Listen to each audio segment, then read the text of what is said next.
August 8-ാം തീയതി ഉണ്ടായ അപകടം അത് ഡ്രൈവറുടെ പിഴവാണ് എന്ന തരത്തിൽ മാനുഷികമായ പിഴവ് എന്ന നിലയിലാണ് പൊതുവിൽ വിലയിരുത്തപ്പെട്ടത്. പ്രത്യേകിച്ച് ഡ്രൈവറിന് കൃത്യമായി വിശ്രമം ലഭിച്ചിരുന്നില്ല എന്ന ആക്ഷേപം, പരിചയസമ്പന്നത കുറഞ്ഞ ഡ്രൈവർ ആയിരുന്നു എന്ന തരത്തിലൊക്കെയുള്ള റിപ്പോർട്ടുകളുണ്ട്. MS അനീഷ് കുമാർ കൂടി ചേരുന്നുണ്ട്. അനീഷ്, ഈ വിഷയത്തിൽ അന്വേഷണത്തിന് ഉത്തരവിട്ട് കഴിഞ്ഞിട്ടുണ്ട് ഗതാഗത മന്ത്രി തന്നെ. ഇപ്പോഴും നമുക്കിത് ഉറപ്പിക്കാൻ പറ്റുന്ന ഒന്നല്ല. പക്ഷേ ഈ വാഹനത്തിലും മുട്ടയുടെ അംശം ഉണ്ടായിരുന്നു എന്ന് പറയുമ്പോൾ നമുക്കറിയാമല്ലോ, രാത്രികാലങ്ങളിൽ വാഹനങ്ങൾ നിരത്തിൽ കുറവായിരിക്കും.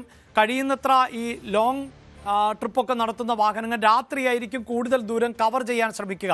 അതുകൊണ്ട് തന്നെ ഒരു അല്പം വേഗതയും ഉണ്ടാകും. ആ സമയത്ത് ഇങ്ങനെ ഒരു മൊട്ടയേറുണ്ടായ ഡ്രൈവറുടെ ഭാഗത്ത് നിന്ന് നിയന്ത്രണം പെട്ടെന്ന് നഷ്ടപ്പെടാം. കാരണം അപ്രതീക്ഷിതമാകുന്ന ഒന്നാണ് അത്. എന്താണ് സംഭവിച്ചത് എന്ന് തിരിച്ചറിയുന്നതിന് മുമ്പ് തന്നെ വാഹനം അപകടത്തിൽപ്പെട്ടേക്കാം. ആ സാധ്യത നമുക്ക് തള്ളിക്കളയാനാവില്ലല്ലോ അനീഷ്.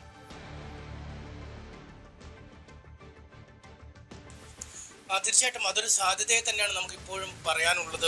കാരണം ജീവനക്കാർ ഈ കഴിഞ്ഞ ദിവസം ഈ കാസർഗോഡ് നിന്നും ബൈജു പറഞ്ഞ രീതിയിലുള്ള ഡ്രൈവർക്ക് ഇത്തരത്തിലൊരു അനുഭവം വന്നപ്പോൾ ഇതിന്റെ പശ്ചാത്തലത്തിൽ കോഴിക്കോട് നിന്ന് തന്നെയുള്ള ചില ജീവനക്കാർ ബംഗളൂരുവിലേക്ക് പോവുകയും അവിടെ അപകടത്തിൽപ്പെട്ട ബസ് സമഗ്രമായ ഒരു പരിശോധനയ്ക്ക് വിധേയമാക്കുകയും ചെയ്തിരുന്നു. അപ്പോഴാണ് എഞ്ചിൻ ഭാഗത്തു നിന്നും ഒരു മുട്ടയുടെ അവശിഷ്ടങ്ങൾ കണ്ടെത്തിയിരിക്കുന്നത്. പക്ഷേ ഈ മുൻഭാഗത്ത് അല്ലെങ്കിൽ ഗ്ലാസ്സിലൊക്കെ എറിഞ്ഞ മുട്ടയുടെ അവശിഷ്ടങ്ങൾ എങ്ങനെ എഞ്ചിൻ ഭാഗത്തു നിന്നും കണ്ടെത്താൻ കഴിയും? അല്ലെങ്കിൽ അവിടെ ഉണ്ടായോ, അല്ലെങ്കിൽ ഒന്നിലധികം മുട്ടകളാണോ അല്ലെങ്കിൽ കൂട്ടമായ മുട്ടയേറാണോ ഉണ്ടായത് എന്നൊക്കെയുള്ള കാര്യങ്ങൾ ഇനി പുറത്തു വരേണ്ടതുണ്ട്. പക്ഷേ ആദ്യഘട്ടത്തിൽ തന്നെ KSRTCയിലെ വിദഗ്ധർ ഈ വാഹനം പരിശോധിച്ചിരുന്നു എന്നാണ് ഉന്നതരായ ഉദ്യോഗസ്ഥർ തന്നെ പറയുന്നത്. അപ്പോൾ ഗ്ലാസ്സിലോ അല്ലെങ്കിൽ വിൻഡോയിലോ മുൻഭാഗത്തോ ബോണറ്റ് ആ ഭാഗങ്ങളിലോ ഒന്നും ഒരു മുട്ടയുടെ അവശിഷ്ടങ്ങളോ അല്ലെങ്കിൽ പൊട്ടിയ മുട്ടയോ ഒന്നും കണ്ടെത്താൻ കഴിഞ്ഞിട്ടില്ല എന്നാണ് ആദ്യഘട്ടത്തിൽ പറയുന്നത്. ഇനിയിപ്പോൾ ദൂരപ്രദേശത്ത് വെച്ച് എറിഞ്ഞ ശേഷം അത് വൈപ്പറിട്ടൊക്കെ മാറ്റി വന്നതാണോ എന്തടക്കമുള്ള കാര്യങ്ങളൊക്കെ അല്ലെങ്കിൽ കഴുകി കളഞ്ഞിരുന്നു എന്ന കാര്യങ്ങളൊക്കെ വിശദമായി പരിശോധിക്കേണ്ടതുണ്ട്. എന്തായാലും അക്കാര്യത്തിൽ വിശദാംശങ്ങളൊന്നും ഇപ്പോൾ ലഭ്യമല്ല. പക്ഷേ ഈ മുട്ടയേറ്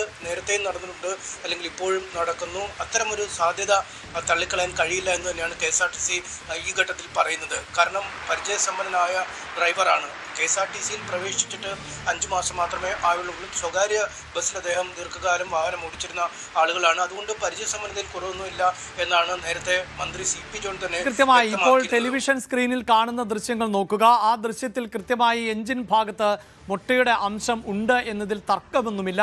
ഇതിപ്പോൾ ബസ്സിൽ യാത്ര ചെയ്തവർ അവരുടെ കൈകളിൽ ഉണ്ടായിരുന്നോ, അല്ലെങ്കിൽ അപകട സമയത്തിന് ശേഷം ഇതെങ്ങനെ സംഭവിച്ചു, നേരത്തെ ഉണ്ടായിരുന്നതാണോ, ഇതൊന്നും നമ്മൾ ഉറപ്പിക്കുകയല്ല. പക്ഷേ ഈ പരിശോധനയിലും മുട്ടയുടെ അംശം കണ്ടെത്തിയിരിക്കുന്നു എന്നത് അങ്ങേയറ്റം ഗൗരവതരമാണ്. ഒരു പക്ഷേ മുട്ടയെറിഞ്ഞപ്പോൾ അത് ഡ്രൈവറുടെ ശരീരത്തിൽ പതിച്ചതാണോ, അല്ലെങ്കിൽ ഡ്രൈവർക്കൊരു നിമിഷത്തിൽ ഏതെങ്കിലും തരത്തിൽ ആശയക്കുഴപ്പം ഉണ്ടാക്കുന്ന തരത്തിൽ പുറത്തു നിന്നൊരാക്രമണം ഉണ്ടായോ എന്ന സംശയമൊക്കെ ബലപ്പെടുകയാണ്. അവിടെയാണ് അനീഷ് സൂചിപ്പിക്കുന്ന പോലെ ഇപ്പോൾ ഈ വാഹനത്തിൻ്റെ ഭാഗത്ത് നിന്ന് ഈ മുട്ടയുടെ അംശം കണ്ടെത്തുന്നു എന്നത് പ്രധാനപ്പെട്ടതാകുന്നത്.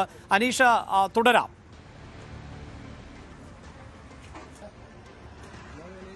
തീർച്ചയായും അത് തന്നെയാണ്. കാരണം ആദ്യഘട്ടത്തിലൊന്നും ഇത്തരമൊരു ചിന്തയെ ജീവനക്കാർക്കോ അല്ലെങ്കിൽ മറ്റുള്ളവർക്കോ ഉണ്ടായില്ല. പക്ഷേ രണ്ടാമത് ഇത്തരമൊരു അനുഭവം കൂടി ഉണ്ടായപ്പോൾ അദ്ദേഹം വളരെ ആത്മസംയമനത്തോടു കൂടി 2 കിലോമീറ്റർ അപ്പുറം മാറി വണ്ടി നിർത്തി ഇത് തുടച്ച ശേഷം യാത്ര പുനരാരംഭിച്ചു എന്നൊക്കെ പറയുമ്പോഴാണ് നമുക്ക് മറ്റൊരുപാട് ആളുകൾക്ക് ഒരുപക്ഷെ ഇത് കാണാൻ കഴിയുകയുമില്ല.